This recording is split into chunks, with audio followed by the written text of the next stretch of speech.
So the two takeaways here are, when you can, especially if you're just talking to one person or you're giving the kind of webinar where you can't really see anyone, make sure you're keeping your eyes centered and steady at one point.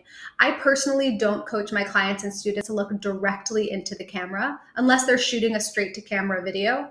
I don't think it's necessary for me to look right into the camera, because when I look into the camera like this, often what I'll see is that people's expression will bleed out, right? So now it's like my eyes are just staring at a green dot.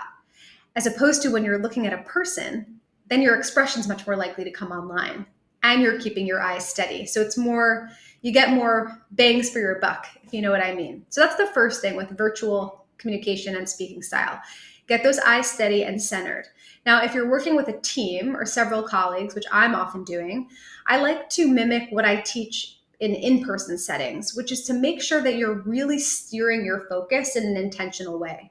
Two ways to do this. One way to think about it is, don't just move your eyes like I'm doing right now. Move your whole head.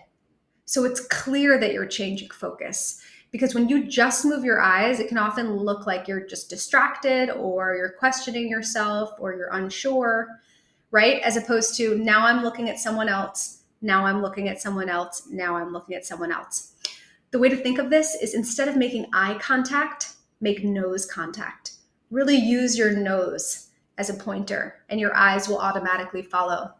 The thing I usually tag on to that point when I work with teams is to use people's names, to let them know that even if it no longer looks like you're looking right at them, they know that you're calling on them to pay attention, or that you're including them in the conversation, right? So just to demonstrate, it might sound something like this. So yeah, I'm going to throw over to Bob in a little bit to talk a little bit more about X, Y, and Z. I know that Sherry might be able to throw in a pointer or two there, right? So I'm referring to them and I'm moving my eyes around in a really direct and intentional way.